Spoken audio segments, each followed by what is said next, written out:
Mi madre me echó por mensaje, estás fuera. Te superamos. Respondí ok y actué primero. Mi confianza, bloqueada, la compra de la casa, cancelada.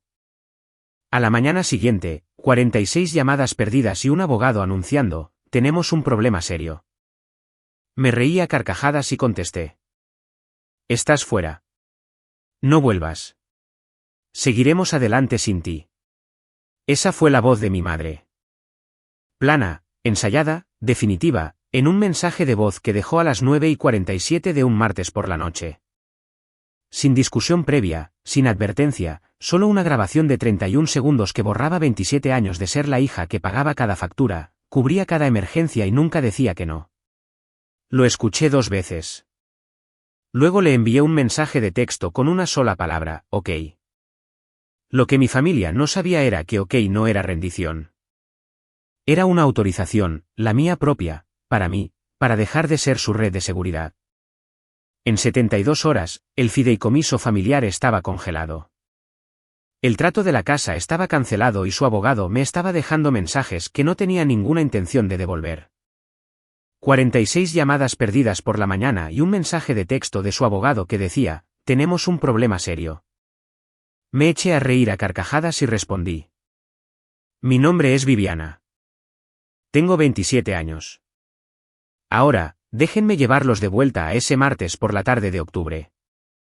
Bufido la noche del mensaje de voz lo cambió todo. Estaba sentada con las piernas cruzadas sobre mi cama en un estudio en Filadelfia, con la computadora portátil equilibrada sobre una almohada, terminando un informe de evaluación de riesgos para un cliente cuya cartera tenía más señales de peligro que un desfile. Ese era mi trabajo, detectar el peligro antes de que llegara. Irónico, lo sé. Mi teléfono vibró en la mesita de noche. Una llamada perdida de mamá, luego la notificación del buzón de voz. Casi no lo reproduzco. Mi madre rara vez me llamaba directamente. Llamaba a Brooke, mi hermana menor, la que todavía vivía a 20 minutos de nuestros padres. La que aparecía en cada chat grupal familiar como un titular. Cuando mamá necesitaba algo de mí, solía enviar un máximo de 3 palabras por mensaje de texto, devuélveme la llamada, o envía dinero, por favor. Pero un mensaje de voz se sentía diferente, casi personal. Así que presioné reproducir. Su voz salió del altavoz, plana y clara, como si hubiera practicado las palabras frente a un espejo. Viviana, soy tu madre. Quiero que sepas que hemos tomado una decisión como familia. Ya no eres bienvenida aquí. No vuelvas. No hagas esto más difícil de lo necesario. Seguiremos adelante sin ti. 31 segundos. Lo cronometré en la barra de reproducción. Lo reproduje de nuevo, pensando que me había perdido una razón, un porqué o un ya que o incluso un después de lo que hiciste. Pero no había nada, solo el veredicto, sin juicio. Revisé nuestro chat grupal familiar, el que Brooke había creado hacía 2 navidades, el que mamá usaba para publicar recetas de cazuela y papá enviaba fotos borrosas de pájaros del patio trasero. Me habían eliminado, no silenciado, eliminado. Y el chat había cambiado de nombre. El nombre antiguo era la familia Donovan. El nuevo nombre, lo recordaré hasta que muera, era nosotros. Así que eso era lo que yo era ahora, lo opuesto a nosotros. Puse el teléfono boca abajo sobre la mesita de noche y miré la foto enmarcada en mi estante. Nuestra familia en la graduación universitaria de Brooke. Mamá radiante. La mano de papá sobre el hombro de Brooke. Yo en el extremo derecho, medio recortada por quien tomó la foto. Debí haberlo visto entonces. Durante 10 minutos, no hice nada. Solo me senté allí con las manos en el regazo, escuchando el televisor de los vecinos de arriba filtrarse por el techo. Risas grabadas. Alguien arriba estaba viendo una comedia mientras toda mi familia me botaba fuera de la isla. El primer instinto fue el antiguo. Llamar. Disculparme, aunque no sabía por qué. Preguntar qué había hecho mal. Prometer arreglarlo. Ese era el patrón que había estado siguiendo desde que tenía 14 años. Absorber la culpa. Parchear la grieta. Mantener la paz. Mi pulgar se cernió sobre el nombre de mamá en mis contactos, pero algo se trabó como un engranaje que finalmente se rompió. Tal vez fue la forma en que sonó su voz. No enojada, no herida, ensayada. O tal vez fue el momento. Había pasado toda esa tarde recalculando el pago de la hipoteca de la casa familiar, la casa que yo pagué, la casa donde Brooke dormía en el dormitorio principal, y yo dormía en el sofá cama cuando la visitaba. Bajé el pulgar, abrí el hilo de mensajes con mamá en su lugar, escribí una palabra. OK. 5 letras. Añadí un punto, luego presioné enviar. La pantalla mostró entregado y luego nada. Sin burbujas de escritura, sin devolución de llamada, solo silencio, lo que me decía todo. Ella esperaba que yo persiguiera, suplicara, explicara. Cuando no lo hice, ella no tenía guión para eso. No pude dormir. No por tristeza. Eso vendría más tarde, alrededor de las 3 de la madrugada, breve y agudo como un calambre muscular. No pude dormir porque mi cerebro hizo lo que siempre hace bajo presión. Se puso a trabajar. Abrí mi computadora portátil y creé una nueva hoja de cálculo. Título: Obligaciones financieras familiares, V. Donovan. Columna A, artículo. Columna B, monto mensual. Columna C, duración. Columna D, total. Empecé a escribir y lo que salió de esas columnas, línea por línea, fue el precio de ser la hija confiable. Era mucho más alto de lo que pensaba. Hipoteca de la casa familiar, $1,850 al mes. La había estado pagando durante 3 años. Eso solo eran $66,600. Seguro de salud para mamá y papá, $640 al mes. 2 años y medio, $19,200. El préstamo del coche de Brooke, el SUV blanco que publicó en Instagram con el pie de foto bendecida bufido. $380 al mes, 14 meses, $5,320. Luego las emergencias. El copago de la cirugía de espalda de papá. La gotera del techo que necesitaba arreglarse antes del invierno. El depósito de seguridad de Brooke cuando se mudó. Luego se mudó de vuelta. Luego se mudó de nuevo. La factura del dentista que mamá olvidó mencionar hasta que fue a cobros. A las 2 de la madrugada, lo tenía todo en una pantalla. Me recosté y miré la celda del total en negrita en la esquina inferior derecha. $143,214. Había contribuido más que mi salario anual en 6 años a personas que acababan de cortarme con un mensaje de voz. Pero el número ni siquiera era lo peor. Lo peor era lo que encontré cuando abrí los documentos de respaldo que guardaba en una carpeta en la nube. El mismo hábito compulsivo de llevar registros que me hacía buena en mi trabajo. Yo era la codeudora de la hipoteca.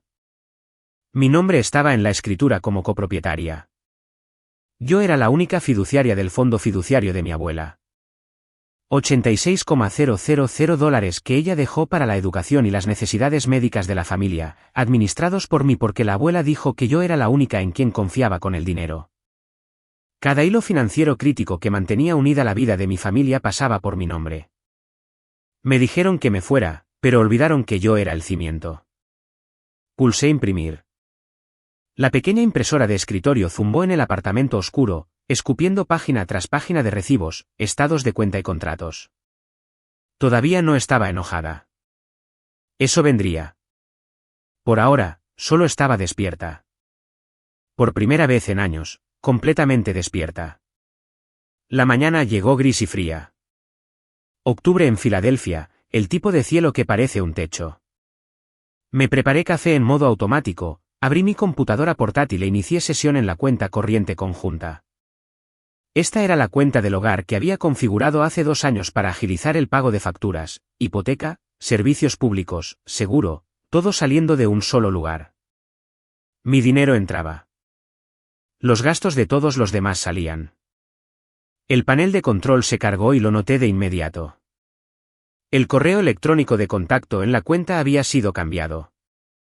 Mi correo electrónico, Vivian Donovan Finn @ el proveedor había sido reemplazado. En su lugar, un correo electrónico que reconocí. El de Brooke. El cambio tenía fecha de 2 días antes del mensaje de voz. ¿2 días antes? Me quedé con eso por un momento. Dejarlo asentarse. Mi hermana había cambiado la información de contacto de mi cuenta financiera antes de que mi madre grabara ese mensaje a Clara la garganta.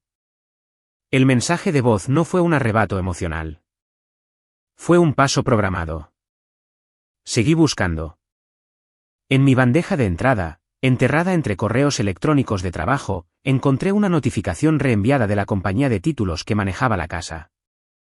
Asunto: confirmación de modificación de beneficiario pendiente. El formulario solicitaba mi eliminación de la escritura de la propiedad con efecto tras la aprobación. Presentado por Brooke Donovan, listada como representante familiar autorizada. Yo nunca había autorizado a nadie a representarme. Nunca había aceptado ser eliminada de nada. Mi café se enfrió en el escritorio. No lo toqué. Esto es lo que entendí ahora. Sentada bajo esa luz gris de la mañana con mi computadora portátil brillando y mi teléfono aún boca abajo desde la noche anterior. Brooke no quería que yo me fuera de la familia. Esa era solo la historia de cobertura. Ella quería que yo saliera del papeleo, de la escritura, del fideicomiso, de cada documento que probaba que yo había construido lo que ellos habitaban. El mensaje de voz fue la distracción. El verdadero robo estaba ocurriendo en el sistema de archivos.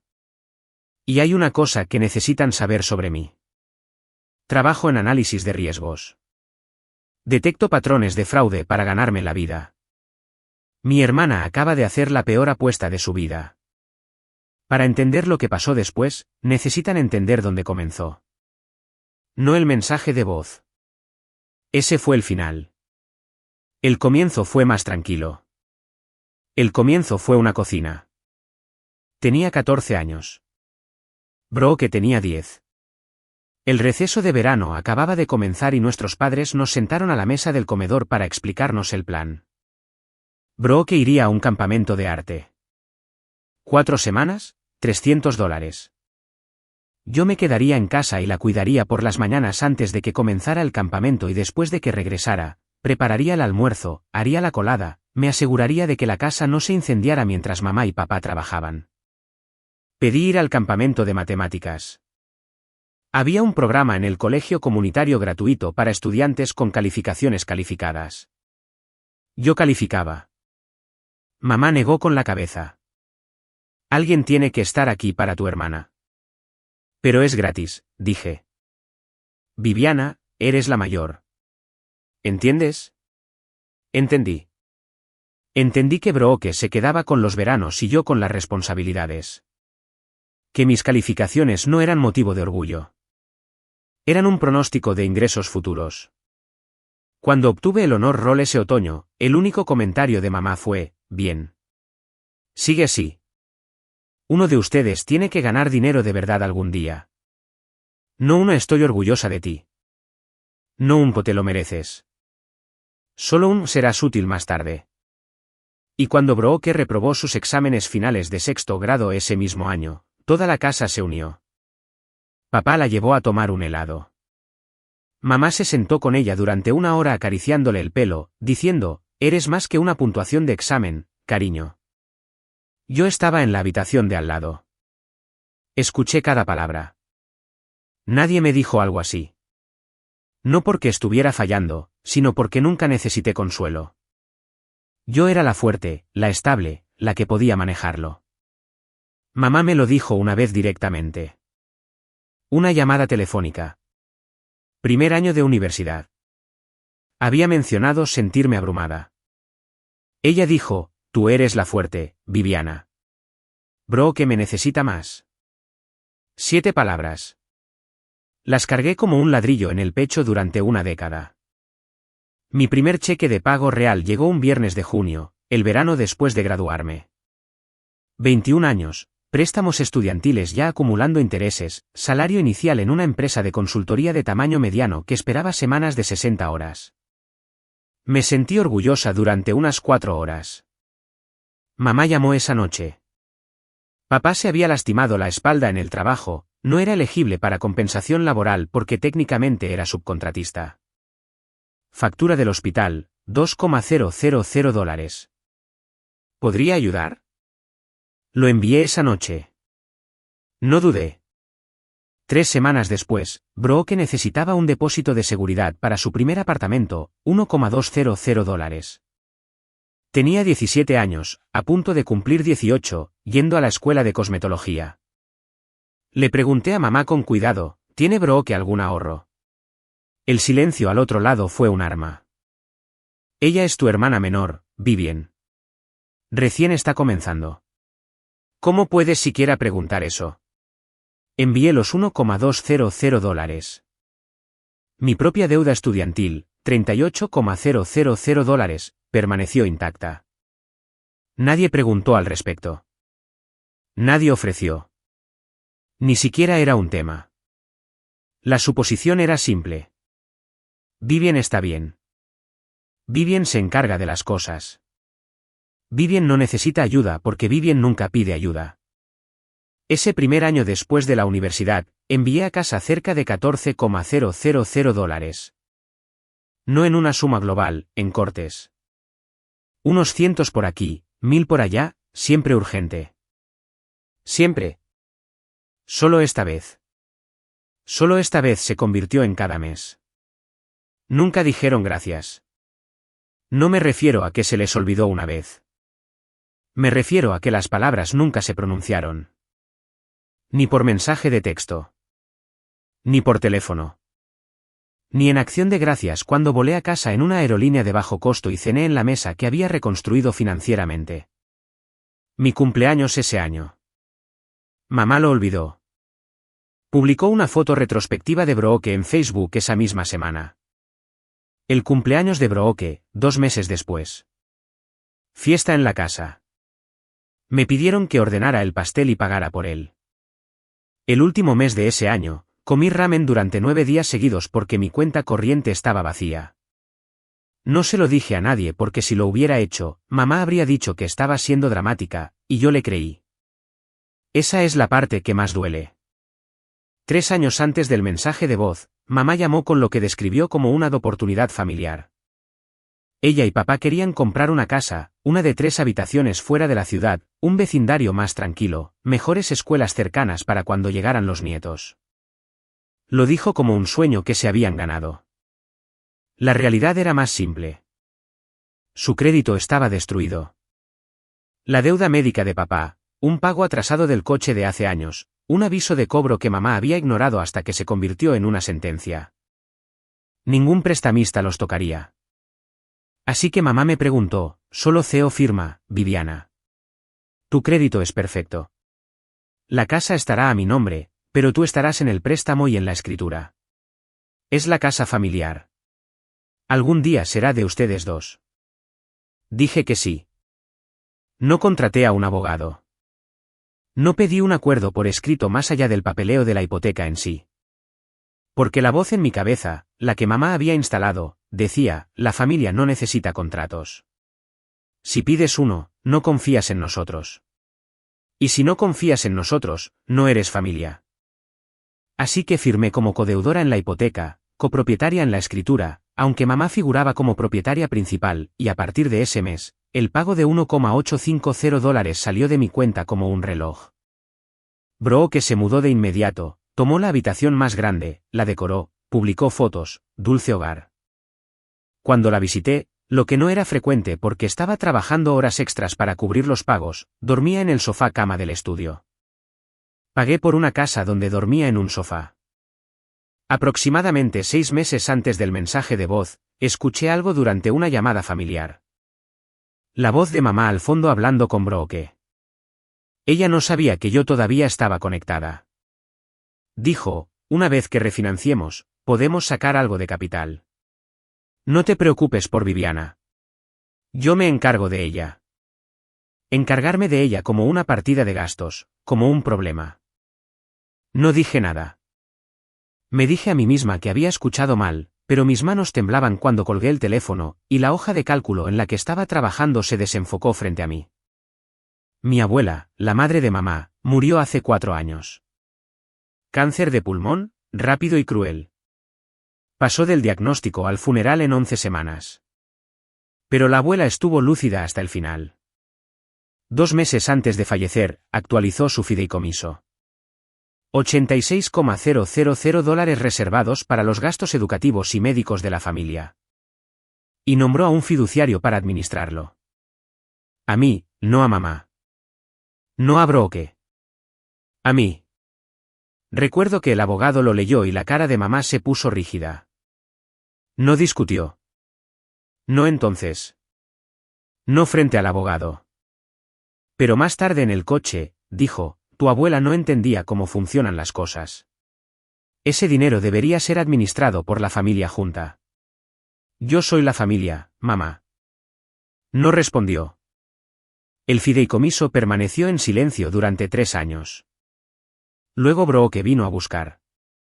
Quería $15,000 para una empresa, una tienda de reventa en línea que había visto a alguien dirigir en las redes sociales. Sin plan de negocios, sin proyecciones, solo vibras y un enlace a un mayorista. Dije que no, no para hacerle daño porque los términos del fideicomiso eran específicos. Educación, médico, no capital inicial para una idea sin estructura. Brooke lloró. Por supuesto que lo hizo. Llamó a mamá. Mamá me llamó. Tu abuela habría querido ayudar a Brooke. Estás siendo controladora. Estoy siguiendo el documento del fideicomiso, mamá. Ese es literalmente mi trabajo legal. Brooke no me habló durante 2 meses después de eso.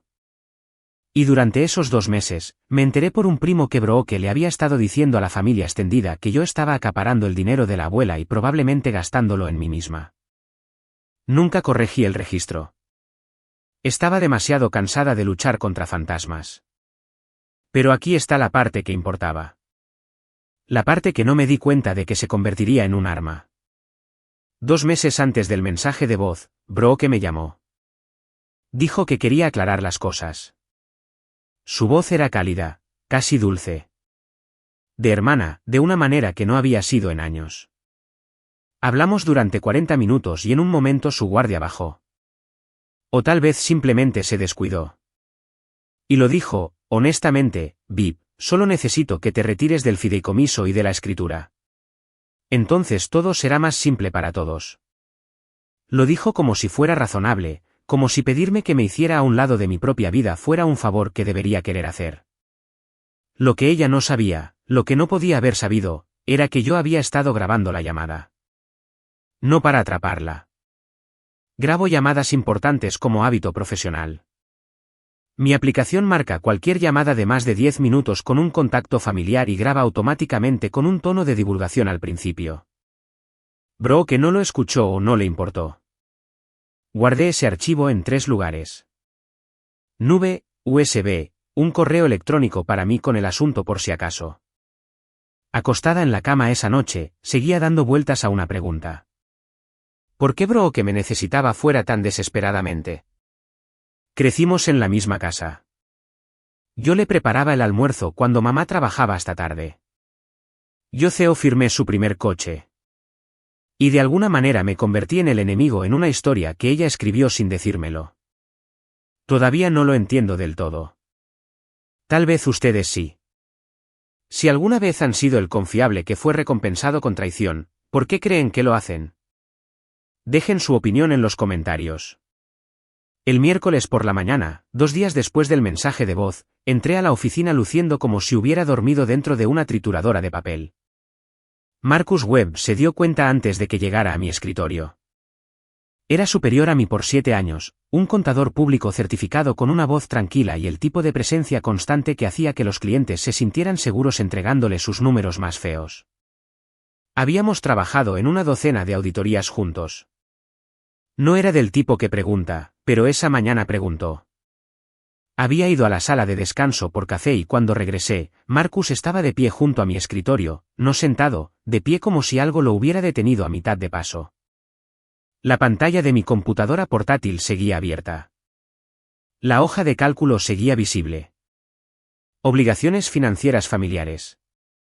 V. Donovan. El total estaba en negrita en la parte inferior. Me miró, luego a la pantalla, luego de vuelta a mí. Vip, su voz era baja. Podría haber mentido. Podría haber dicho que era un archivo de cliente, una maqueta, una plantilla. Pero estaba funcionando con 4 horas de sueño y los vapores de una década de estar bien. Y algo en la forma en que Marcus preguntó, directo, sin juicio, sin relleno, rompió el sello. Le dije, no todo, solo el esquema, el mensaje de voz, eliminado del chat grupal, la casa, el fideicomiso, el número. Marcus no reaccionó como lo hace la mayoría de la gente. No jadeó ni negó con la cabeza ni dijo, eso es terrible. Se quedó en silencio. Y cuando Marcus se queda en silencio, significa que está calculando. Pasaron 10 segundos. Luego dijo algo que reorganizó los muebles en mi cabeza. Vivien, he estado donde estás. Detalles diferentes, misma arquitectura. Mi padre me hizo algo similar cuando tenía 29 años. Y lo que desearía que alguien me hubiera dicho antes es esto, no necesitas llamarles de vuelta. Necesitas llamar a un abogado. Escribió un nombre en una nota adhesiva y la deslizó sobre mi escritorio. Janet Oldry, abogada de bienes raíces y fideicomisos, un número de Filadelfia. Miré la nota adhesiva, luego a Marcus. Ella es buena. Ella fue quien me evitó perder mi casa. Puse la nota en mi billetera. Permaneció allí durante exactamente 7 horas, el tiempo que tardé en encontrar lo siguiente. Esa noche, me senté con cada documento que tenía y los revisé de la misma manera que revisaría la cartera de un cliente, línea por línea, buscando lo que no coincidía. Volví a abrir el correo electrónico de la compañía de títulos, el que solicitaba mi eliminación de la escritura. Lo había notado esa primera mañana, pero no había mirado de cerca el archivo adjunto. Ahora, lo abrí. El formulario era estándar. Una solicitud de modificación de beneficiario. Al final, 2 líneas de firma.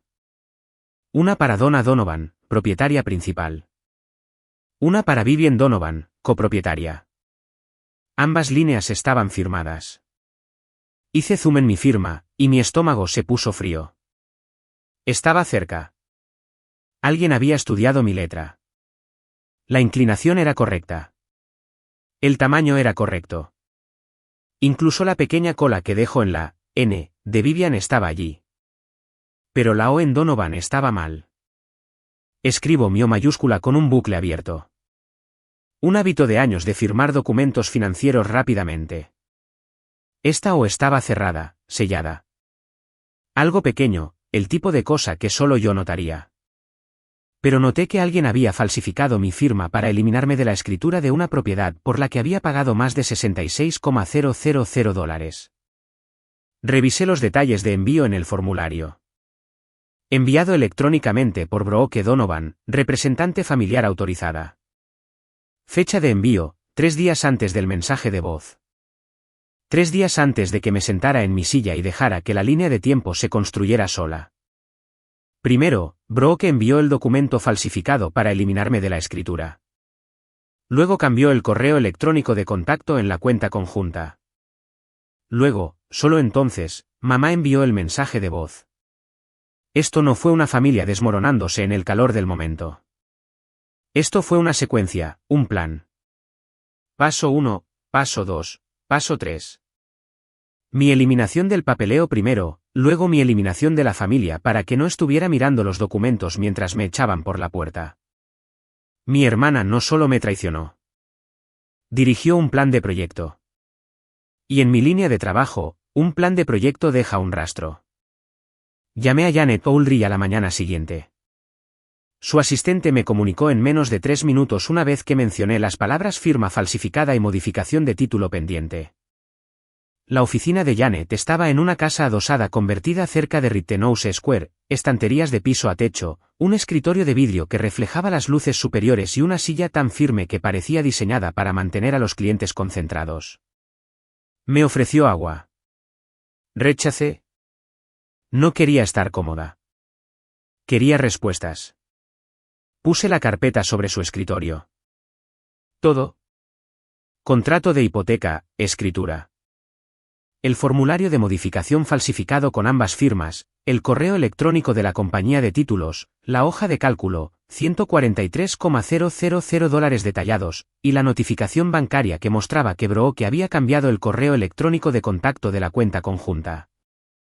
Janet revisó cada página como un cirujano lee una exploración.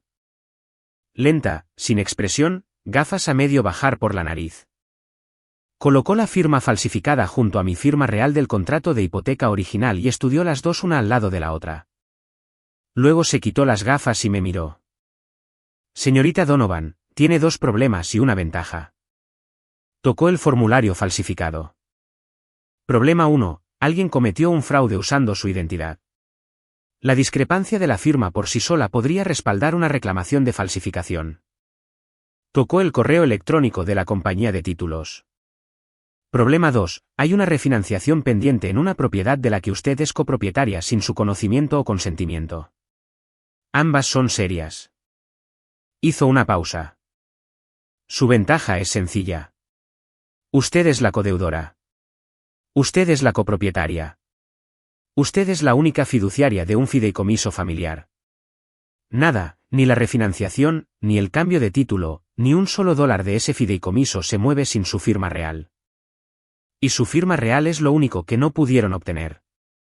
Me quedé con eso por un momento, luego hice la pregunta que se había estado gestando desde el martes por la noche. ¿Qué pasa si simplemente me detengo? Dejo de pagar la hipoteca. Dejo de firmar cualquier cosa. Dejo de ser la infraestructura. Janet cruzó las manos. Entonces todo colapsa bajo su propio peso. El banco emite un aviso. La refinanciación muere. El fideicomiso permanece bloqueado. Todo. Cada acuerdo financiero del que dependen se detiene hasta que usted decida lo contrario. Dejó que eso se asentara. Luego añadió casi amablemente, hay una cosa más que debería saber.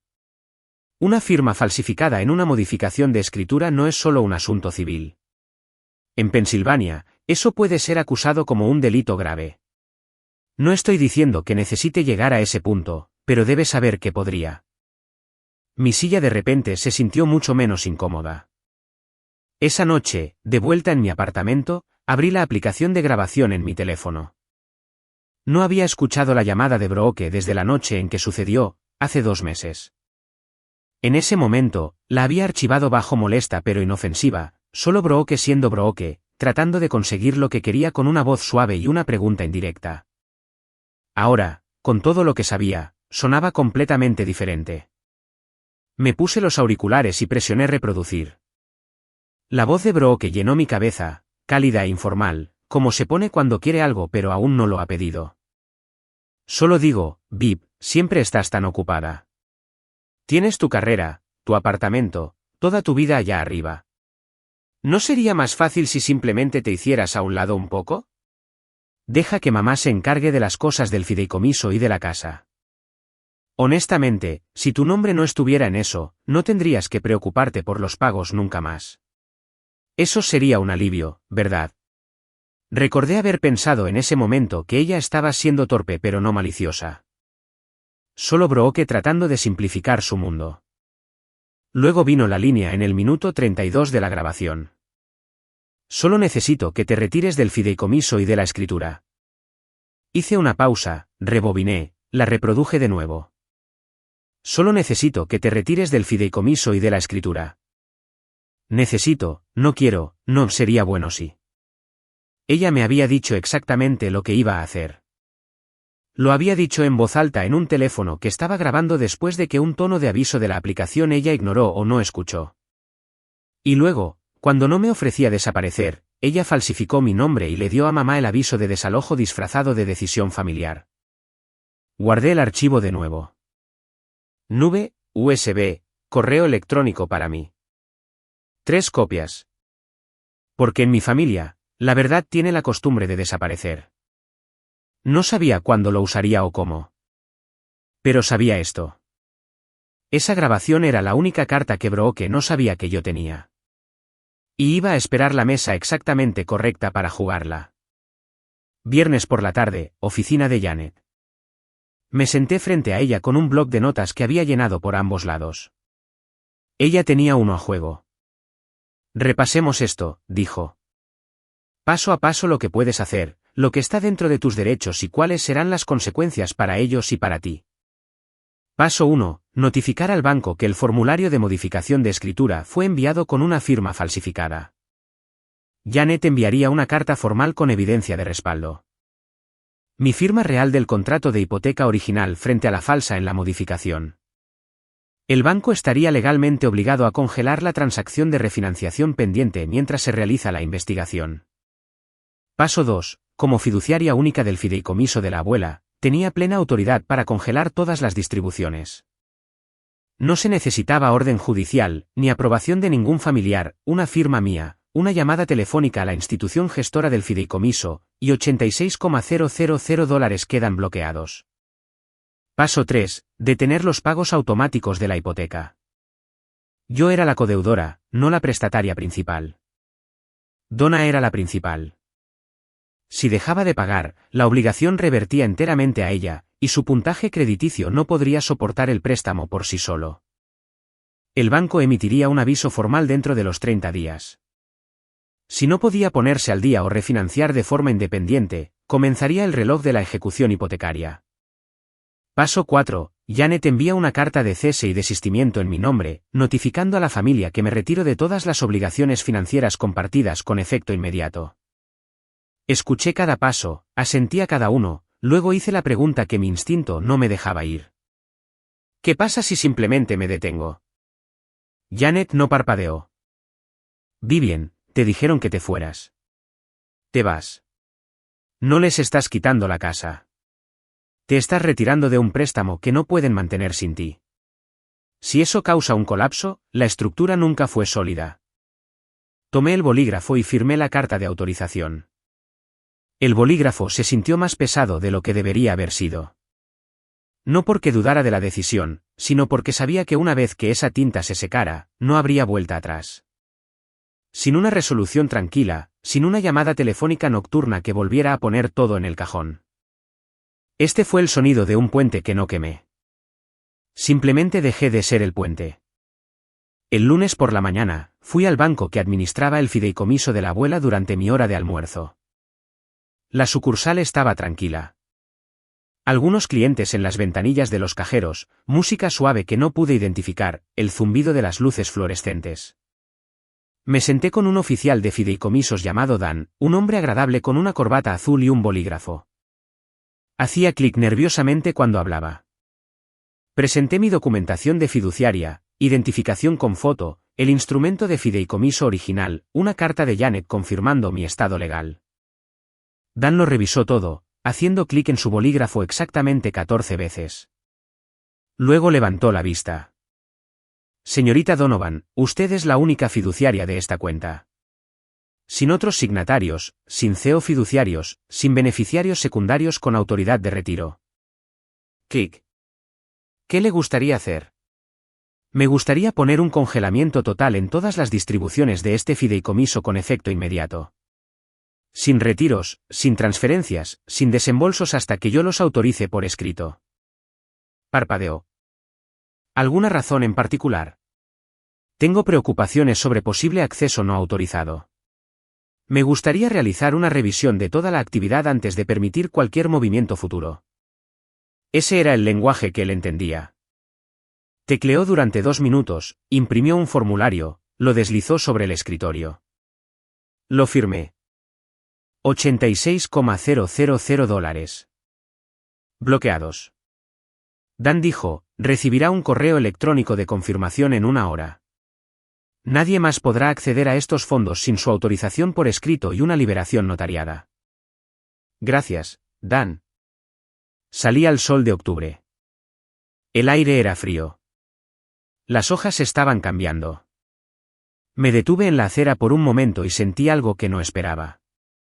No triunfo, no satisfacción. ¿Ligereza?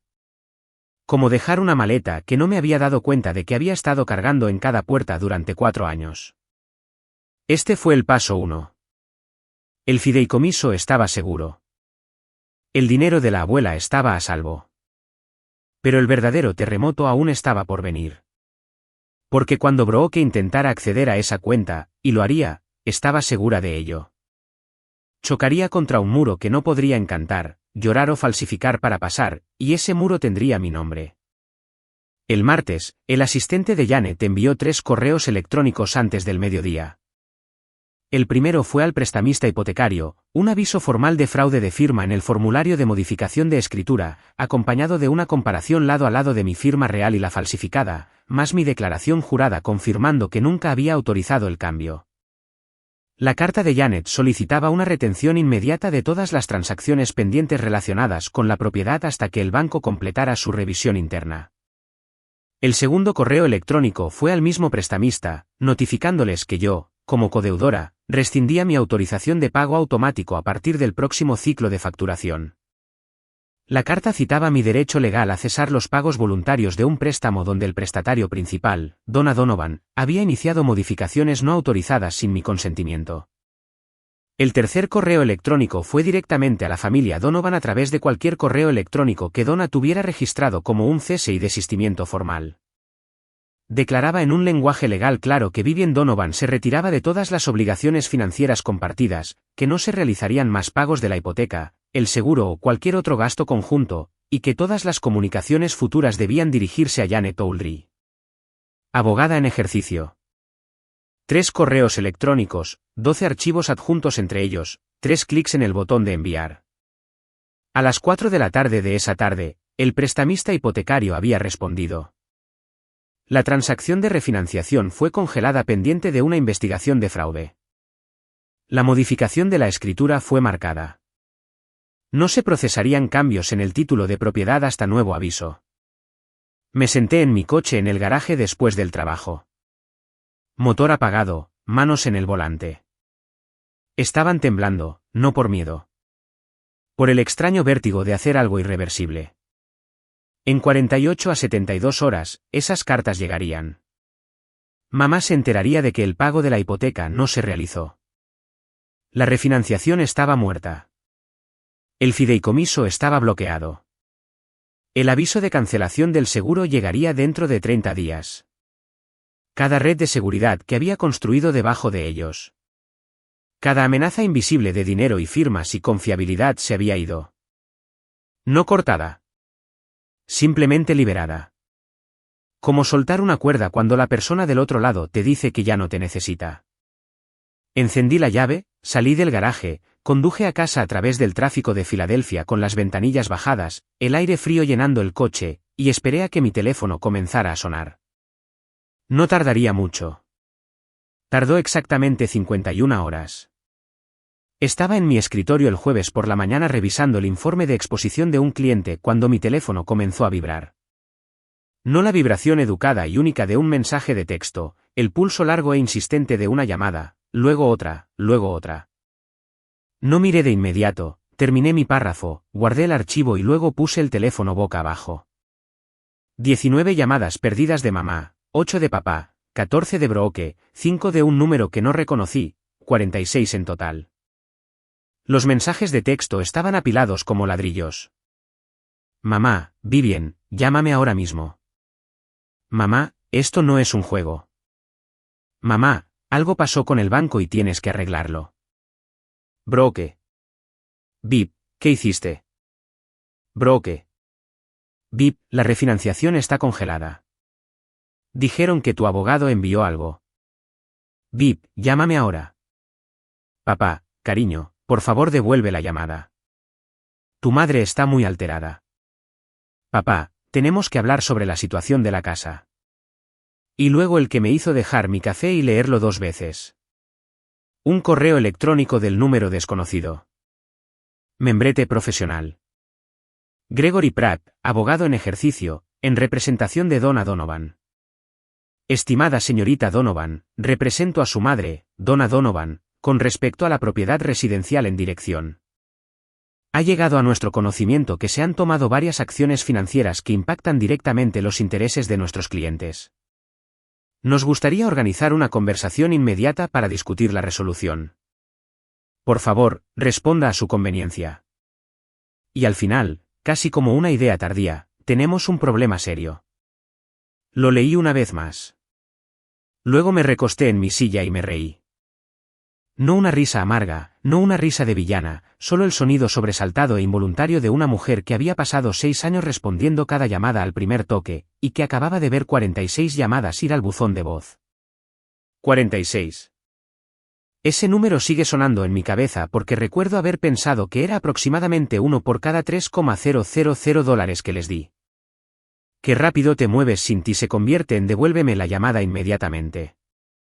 Tomé mi teléfono, abrí el correo electrónico de Gregory Pratt y lo reenvié a Janet. Luego escribí una sola línea en el cuerpo del reenvío. Programemos la reunión. Brooke no esperó a la reunión. Ella nunca fue paciente. Los mensajes de texto comenzaron a llegar el jueves por la tarde.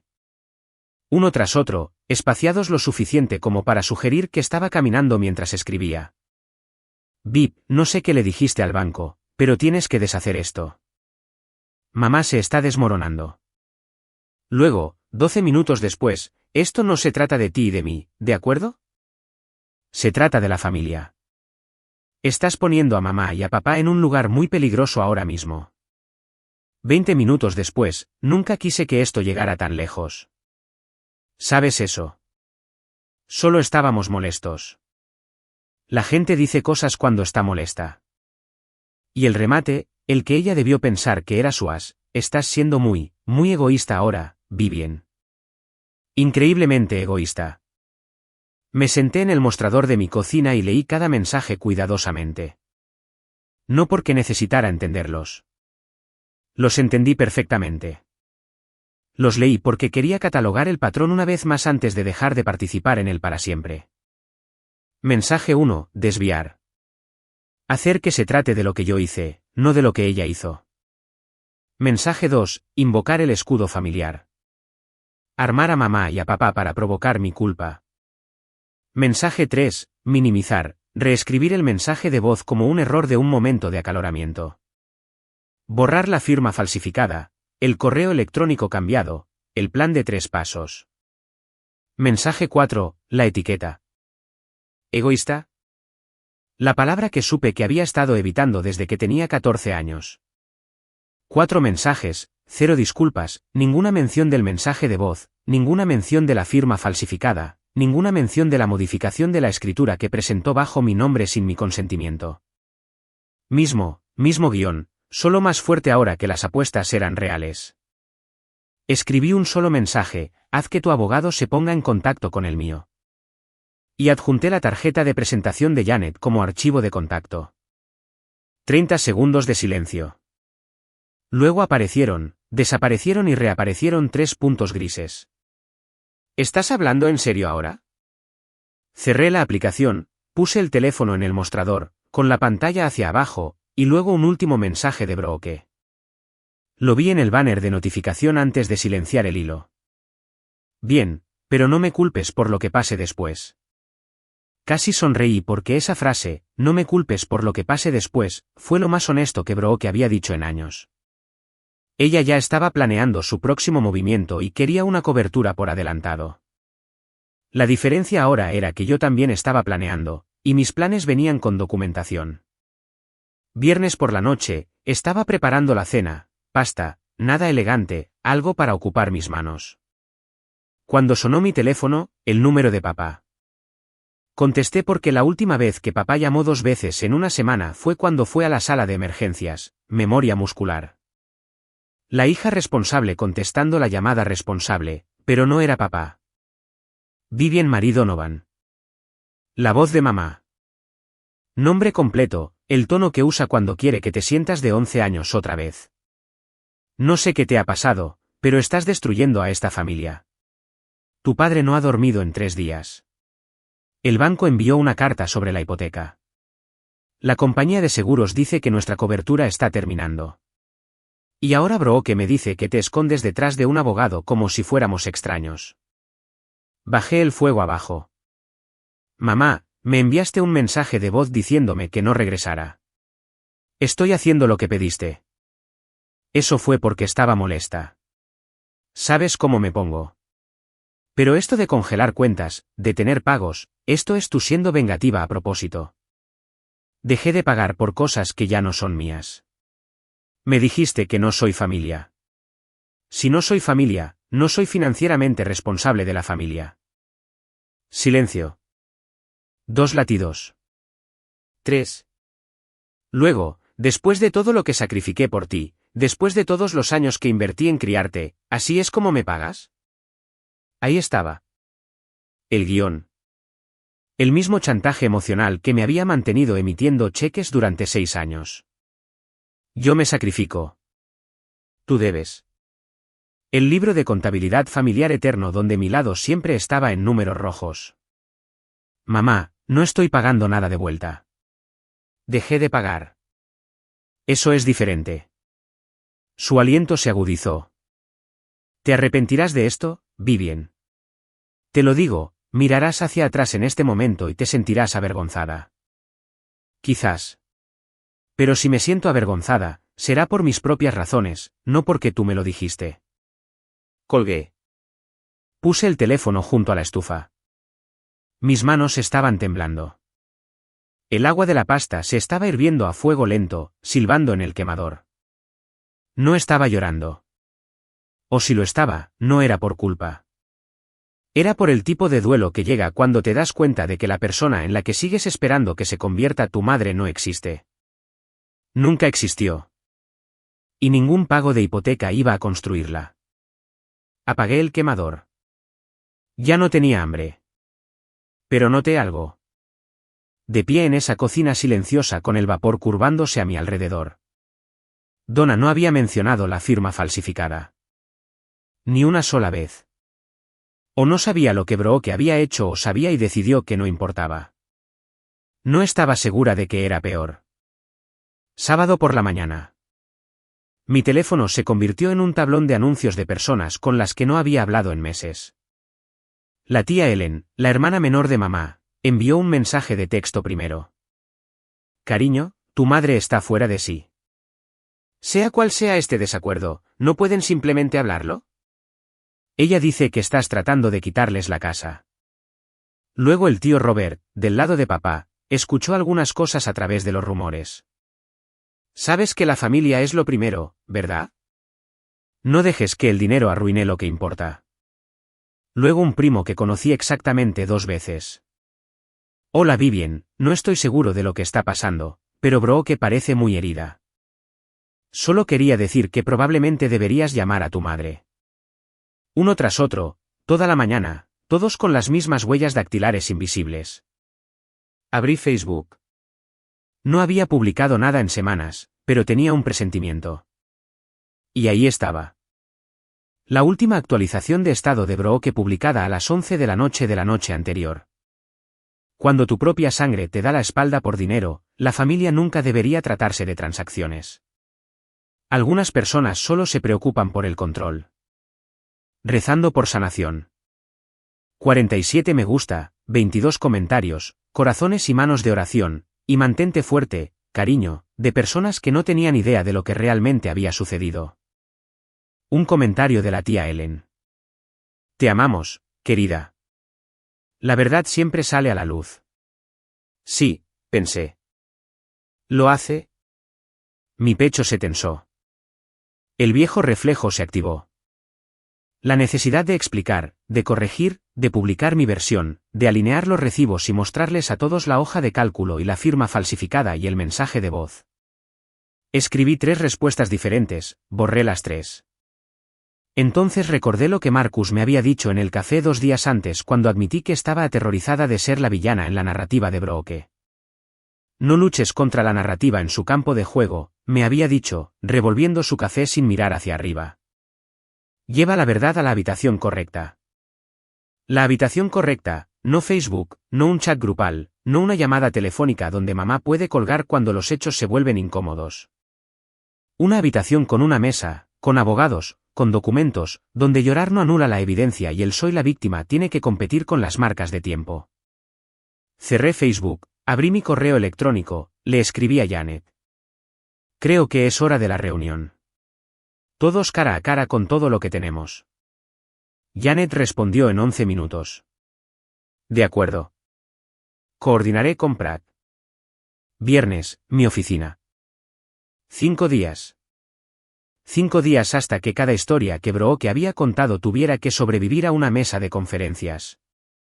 Puse mi teléfono en el mostrador de la cocina y me serví una segunda taza de café. Mis manos estaban firmes. Lunes por la tarde. Janet me llamó desde su oficina con el altavoz activado para que yo pudiera escuchar. Había contactado a Gregory Pratt. La conversación fue educada de la manera que un juego de ajedrez es educado. Movimientos controlados, lenguaje medido, nada desperdiciado. Señor Pratt, represento a Vivian Donovan. Como sabe, mi clienta es codeudora de la hipoteca y copropietaria de la escritura de la propiedad que ocupa su clienta. También es la única fiduciaria del fideicomiso familiar Margaret Donovan. Soy consciente de los acuerdos financieros, Gregory, dijo su voz cuidadosa y legalista. Entonces también debe saber que se presentó un formulario de modificación de escritura ante la compañía de títulos que lleva la firma de mi clienta, una firma que mi clienta no proporcionó. Un análisis lado a lado muestra claras discrepancias. El departamento de fraude del banco ha marcado el documento y ha congelado la refinanciación pendiente. Silencio. Conté 1, 2, 3, 4, 5, 6, 7, 8. 8 segundos de aire muerto de un hombre que cobra $400 por hora. Me está diciendo, dijo Gregory lentamente, que mi clienta presentó un documento falsificado. Estoy diciendo que un documento que lleva una firma que mi clienta no ejecutó fue presentado bajo su nombre. Tanto la compañía de títulos como el prestamista han sido notificados. La investigación del banco está procediendo independientemente de nuestra oficina. Más silencio, luego la voz de Gregory, notablemente más tensa. Necesitaré consultar con mis clientes sobre esto. Le recomendaría hacerlo pronto, señor Pratt, antes de que el departamento de fraude del banco lo haga por usted. La llamada terminó con una confirmación de fecha para el viernes. Janet colgó y se volvió hacia mí. Su tono me lo dijo todo. Él no sabía sobre la firma falsificada. Cruzó las manos sobre el escritorio. Eso significa que o su madre no se lo dijo a su propio abogado o su madre no lo sabía. Si Donna no lo sabía, entonces Brooke hizo esto sola y no se lo dijo a nadie. Se lo dijo a una persona, dije. A mí, en una llamada grabada. Los ojos de Janet se entrecerraron, no con sospecha, sino con algo parecido a la satisfacción. El viernes será muy interesante. Miércoles por la tarde, estaba limpiando después de la cena. Plato en el fregadero, agua corriendo.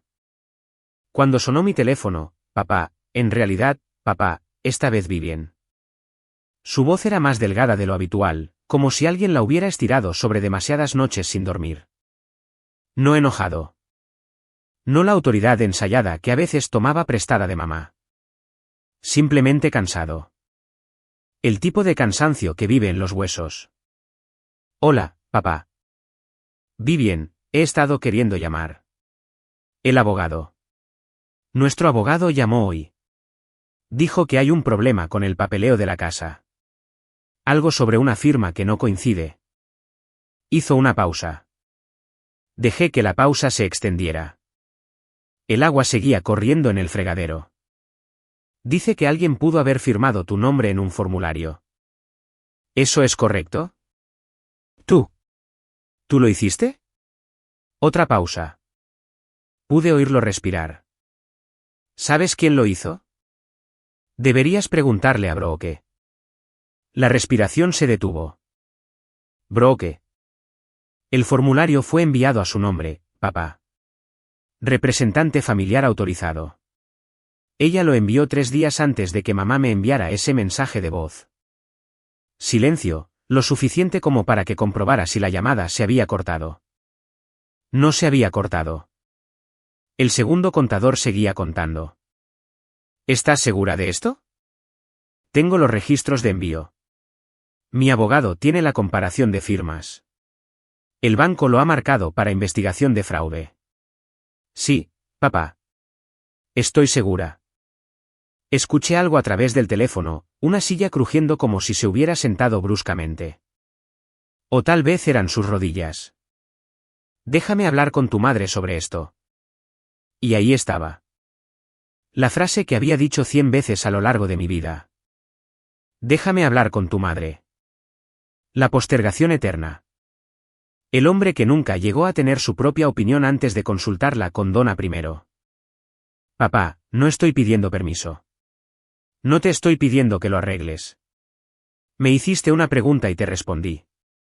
Si la familia quiere resolver esto, sucede el viernes. En la oficina de Janet con documentación.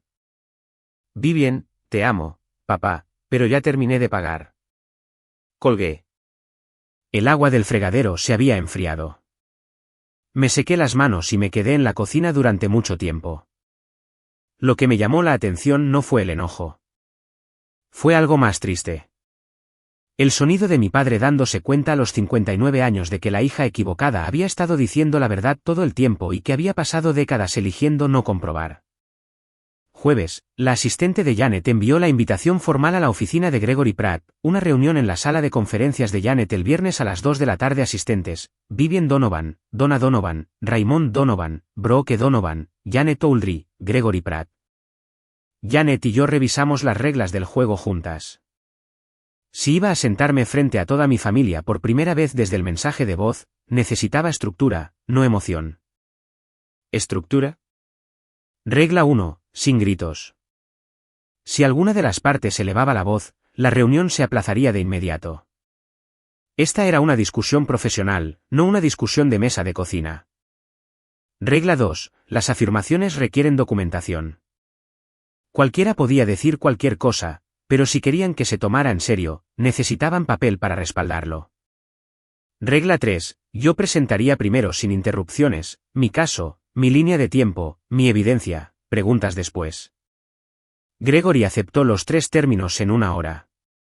No discutió ni una sola de ellas, lo que me dijo algo importante. Sus clientes me necesitaban más de lo que yo los necesitaba a ellos. Necesitaban mi firma, mis pagos, mi cooperación.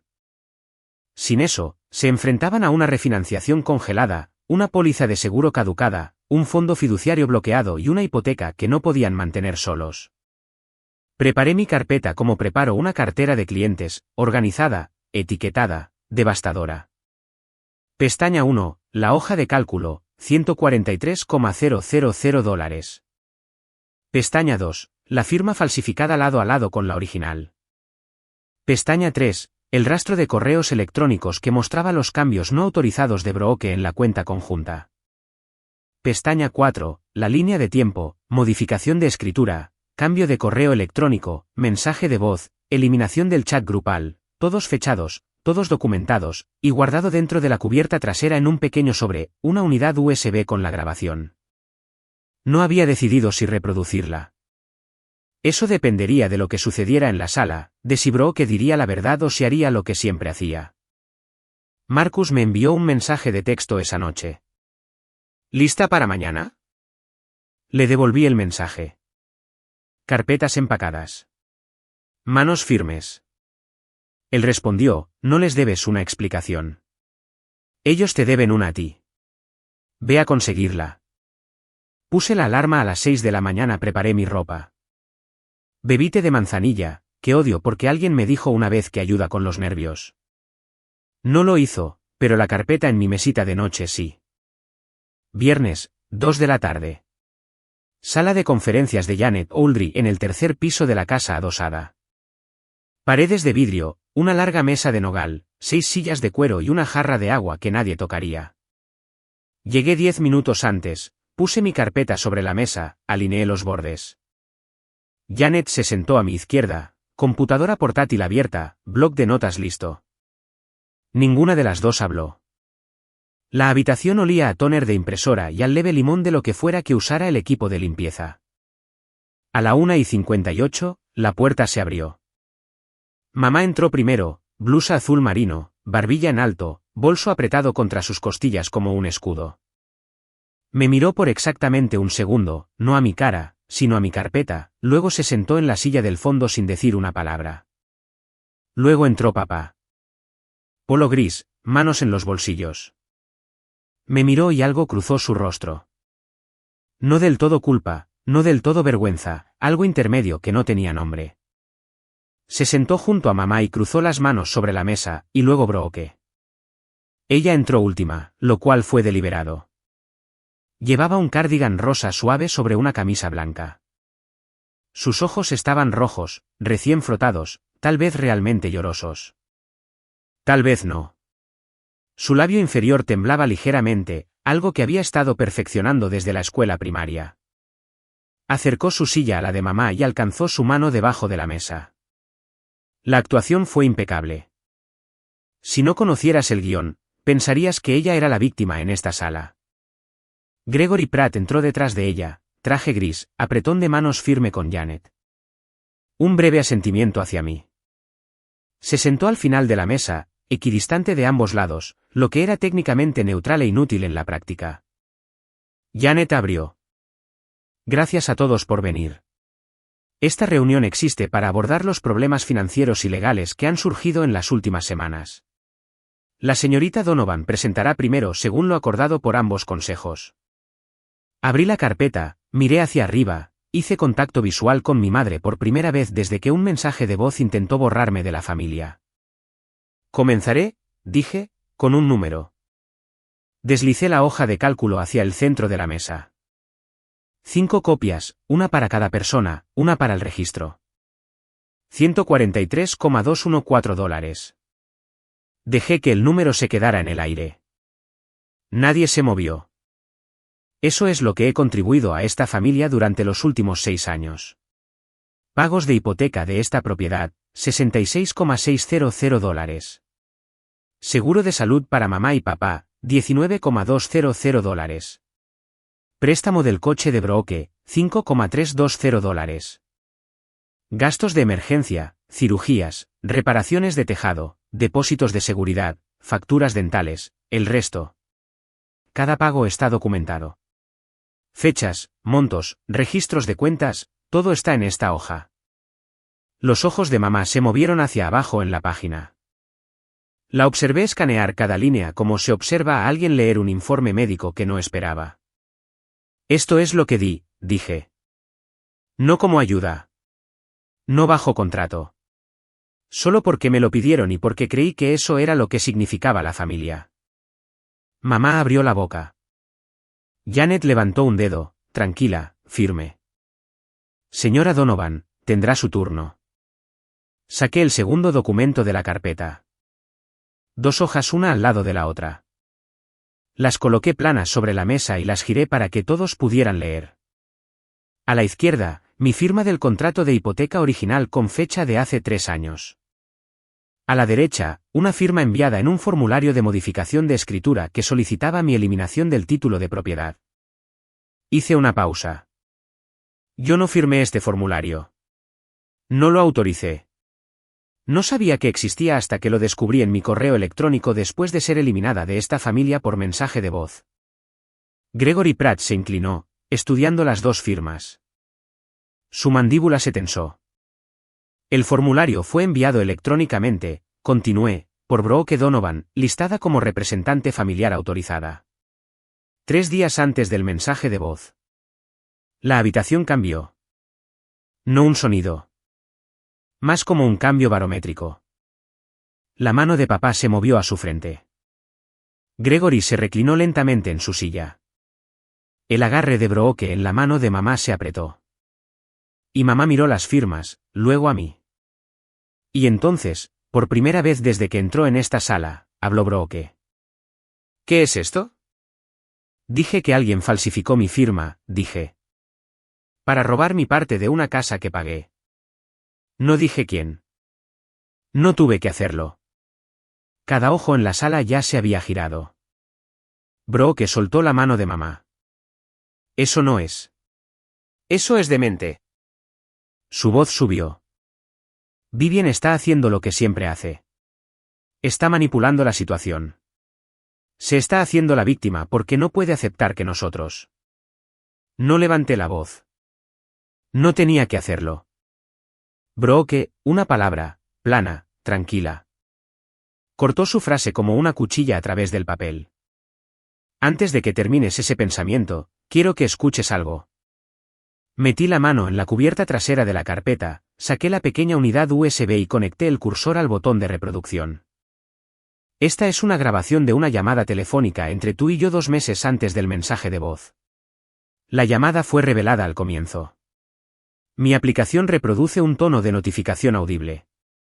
Si deseas disputar su autenticidad, el señor Pratt puede verificarla. El rostro de Brooke se puso blanco. No rojo.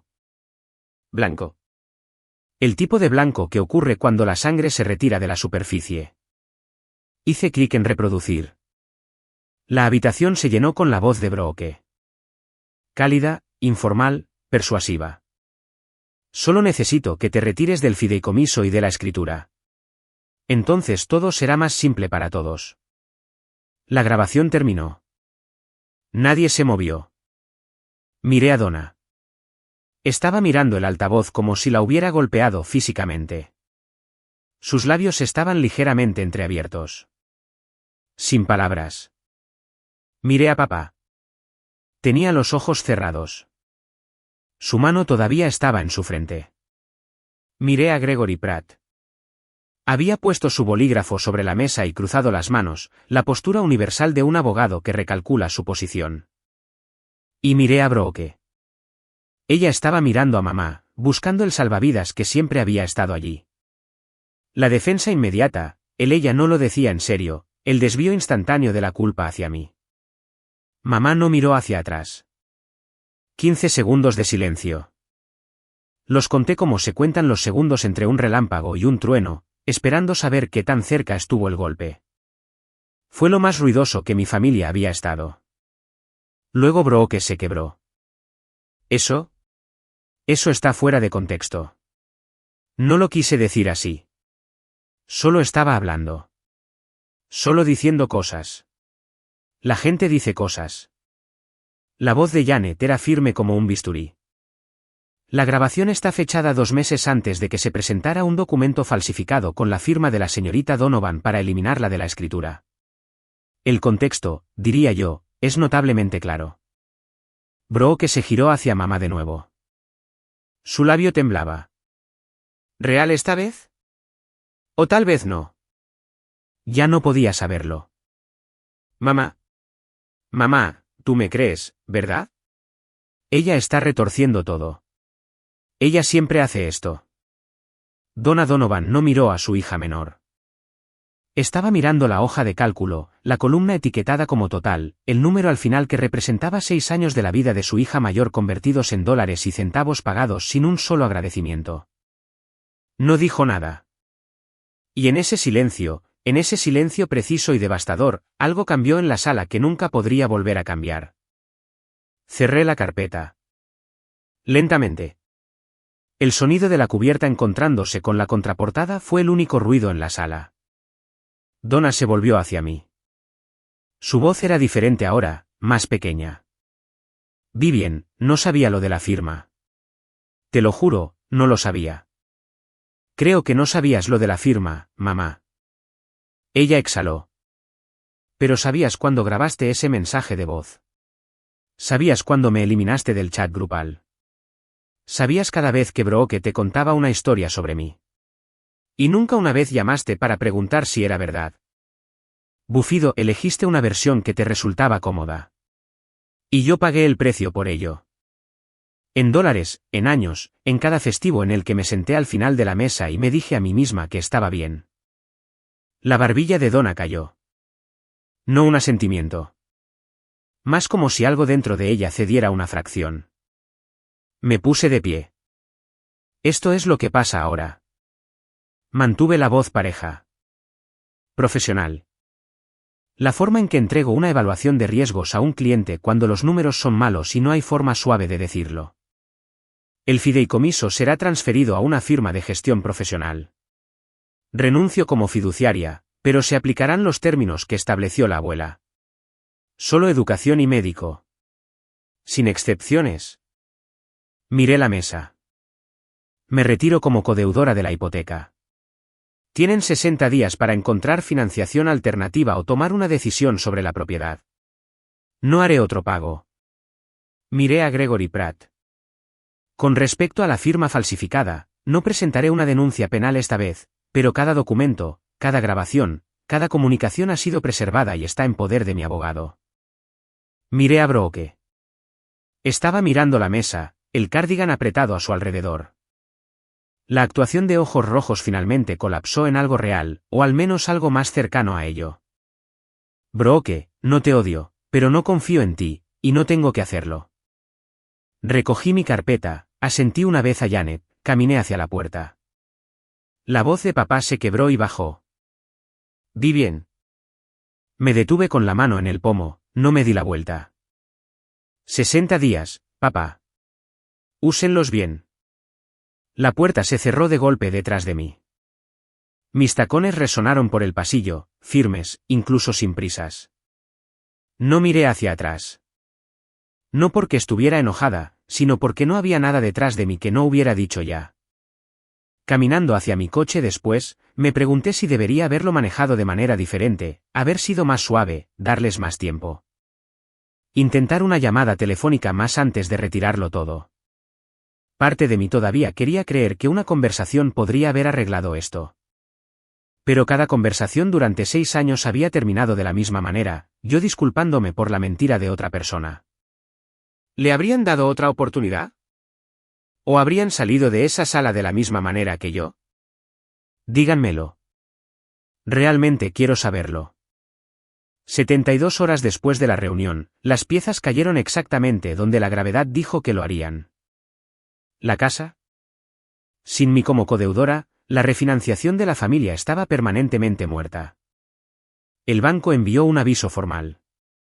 Donna Donovan tenía 90 días para reanudar los pagos completos de la hipoteca por su cuenta, asegurar un nuevo codeudor con crédito calificado, o enfrentar el inicio de los procedimientos de ejecución hipotecaria. El puntaje crediticio de Donna no podía soportar el préstamo sola. Ni cerca. El fideicomiso se transfirió a una firma fiduciaria licenciada en Filadelfia una semana después de la reunión. Cada dólar contabilizado.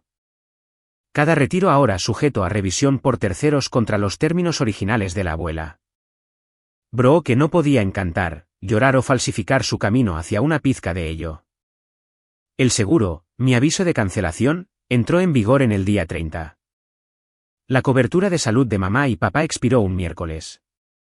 Para el jueves, Donna estaba al teléfono con el mercado, aprendiendo por primera vez cuánto cuesta el seguro cuando alguien más no lo está pagando. Casi el doble de lo que yo había estado cubriendo. El abogado, Gregory Pratt, se retiró formalmente de representar a la familia Donovan 10 días después de la reunión. Su carta a Donna citaba discrepancias fácticas irreconciliables, lenguaje legal pulido para su hija cometió fraude, y tú no me lo dijiste. Ahora estaban sin asesoramiento legal. Y la narrativa social, la que Brooke había construido tan cuidadosamente en Facebook, comenzó a resquebrajarse. La tía Ellen llamó a mamá después de la reunión y le hizo preguntas incisivas. Un primo del lado de papá me envió un mensaje de texto directamente. Escuché que hubo documentos falsificados. ¿Es eso cierto? No respondí. No tenía que hacerlo. Los hechos estaban haciendo su propia gira de prensa. Nada de esto fue venganza. Quiero ser clara al respecto. No diseñé un colapso. Me retiré de una estructura que solo se sostenía porque yo la sostenía. Cuando solté, hizo lo que cualquier estructura no soportada hace.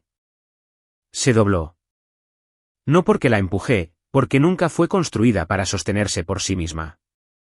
3 semanas después de la reunión, un domingo por la tarde, estaba leyendo en mi sofá, un libro real, páginas de papel, sin pantalla, cuando llamó papá. Su voz era más delgada de lo habitual, como si alguien la hubiera estirado a través de demasiadas noches sin dormir. Vi bien, he estado queriendo llamar. Hola, papá. El abogado. Nuestro abogado llamó hoy. Dijo que hay un problema con el papeleo de la casa. Algo sobre una firma que no coincide. Hizo una pausa. Dice que alguien pudo haber firmado tu nombre en un formulario. ¿Eso es correcto? ¿Tú? ¿Tú lo hiciste? Otra pausa. Pude escuchar su respiración. ¿Sabes quién lo hizo? Deberías preguntarle a Brooke. La respiración se detuvo. Brooke. El formulario fue enviado a su nombre, papá. Representante familiar autorizado. Ella lo envió 3 días antes de que mamá me enviara ese mensaje de voz. Silencio, lo suficiente como para que comprobara si la llamada se había cortado. No se había cortado. El segundo contador seguía contando. Tengo los registros de envío. Mi abogado tiene la comparación de firmas. El banco lo ha marcado para investigación de fraude. Sí, papá. Estoy segura. Escuché algo a través del teléfono, una silla crujiendo como si se hubiera sentado bruscamente. O tal vez eran sus rodillas. Déjame hablar con tu madre sobre esto. Y ahí estaba. La frase que había dicho 100 veces a lo largo de mi vida. Déjame hablar con tu madre. La postergación eterna. El hombre que nunca llegó a tener su propia opinión antes de consultarla con Donna primero. Papá, no estoy pidiendo permiso. No te estoy pidiendo que lo arregles. Me hiciste una pregunta y te respondí. Si la familia quiere resolver esto, sucede el viernes. En la oficina de Janet con documentación.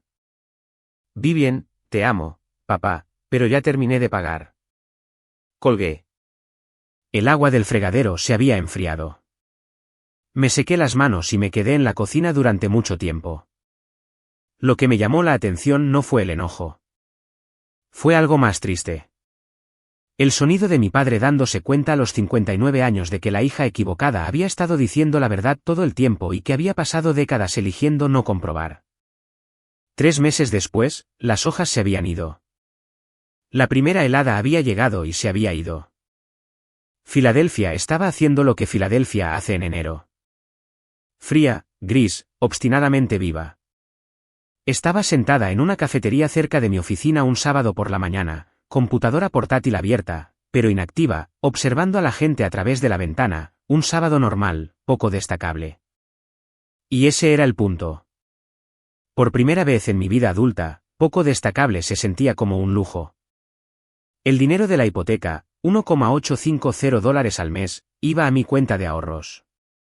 Ahora, tenía un fondo de emergencia por primera vez. Estaba pagando mis préstamos estudiantiles por adelantado.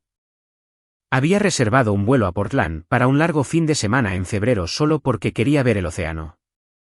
Nunca antes había reservado un viaje solo porque quería. Brooke y yo no habíamos hablado desde la reunión. Ni un mensaje de texto, ni un mensaje de voz, ni siquiera un me gusta en una foto. Silencio total. Revisé su Facebook una vez por hábito. Había publicado un nuevo estado, empezando de nuevo. Sin contexto, sin mención de mí o de la casa o de nada de eso. Solo la versión curada de su vida sanitizada para una audiencia que no conocía la historia de fondo. Me deslicé más allá y no sentí nada. Y ese nada, ese vacío limpio y silencioso donde solía vivir la culpa, era lo más parecido a la libertad que jamás había conocido. Mamá llamó una vez sobre un mes después de la reunión. Su voz era diferente. No cálida exactamente, pero los bordes afilados se habían lijado. Preguntó cómo estaba. Dije bien. Ella dijo ok. La llamada duró 90 segundos. No me chantajeó. No pidió dinero. No mencionó a Brooke. No fue una curación. Fue un alto el fuego. Y por ahora, eso fue suficiente. Papá me envió un mensaje de texto en mi cumpleaños. 3 palabras. Feliz cumpleaños, Vivien. Primera vez en años. Sin signo de exclamación, sin emoji, solo mi nombre y un reconocimiento de que existía. Era el gesto más pequeño posible, pero era el suyo. La casa se vendió 6 semanas después de la reunión. Donna la puso a la venta cuando quedó claro que nadie firmaría un nuevo préstamo. Firmé el papeleo para retirar mi nombre de la escritura. El papeleo real esta vez con mi firma real. No tomé ninguna de las ganancias de la venta. La escritura enumeraba a Donna como propietaria principal y la equidad era suya. Ya había calculado la pérdida, $66,000 en pagos de hipoteca hacia una casa en la que nunca viví. Lo pasé por alto, no en mis impuestos, sino en mi cabeza, una matrícula para la lección más cara que jamás aprendí. Marcus se reunió conmigo para tomar un café esa tarde. Se deslizó en el asiento frente a mí, echó un vistazo a mi rostro y dijo, ¿cómo te sientes? Pensé en ello. Realmente pensé. Más ligera, dije, como si dejara algo que no me había dado cuenta de que estaba cargando. Él asintió. No dijo nada más. No tenía por qué hacerlo. Por primera vez en 6 años, cada dólar que ganaba era mío. No mío para regalar. No mío para sacrificar. No mío para usar como prueba de que merecía un asiento en una mesa por la que ya estaba pagando. Simplemente mío. Silenciosamente. Irremarcablemente. Hermosamente mío. No les cuento esta historia para que odien a mi familia. Se las cuento porque en algún lugar ahora mismo, alguien está sentado con su teléfono en la mano, mirando una confirmación de transferencia de dinero que no pueden permitirse enviar a alguien que nunca ha dicho gracias ni una sola vez. Y se están diciendo a sí mismos lo mismo que yo me dije a mí misma durante 6 años. Está bien. Son familia. Esto es lo que hace la familia. Brooke no es un monstruo. Es una persona que aprendió muy joven que mentir es recompensado y llorar abre puertas. Nadie la detuvo. Nadie le mostró una consecuencia que se mantuviera hasta que la consecuencia tuviera mi nombre y viniera con un abogado. Mamá no es malvada. Es una mujer que construyó su identidad en torno al control, en torno a ser el centro de una familia que obedecía un guión que ella escribió. Cuando dejé de seguir el guión, ella no supo cómo responder con algo más que fuerza. Ese mensaje de voz no fue crueldad. Fue pánico disfrazado de autoridad. Papá no es un villano. Es un hombre que pasó toda su vida eligiendo el silencio sobre la confrontación. Y un día se dio cuenta de que el silencio también tiene un precio. Todavía lo está aprendiendo. Espero que lo logre. Y yo, soy la mujer que finalmente entendió que la palabra familia no es un cheque en blanco. Que amar a alguien no significa financiar su vida mientras ellos borran la tuya. Que los límites no son un castigo. Los límites son la verdad entregada sin disculpas. No sé cómo se verá mi familia dentro de un año. No sé si habrá un día de acción de gracias al que asista o una llamada telefónica que se sienta como en casa. No necesito saberlo. Por primera vez, no estoy construyendo mi vida en torno a su respuesta.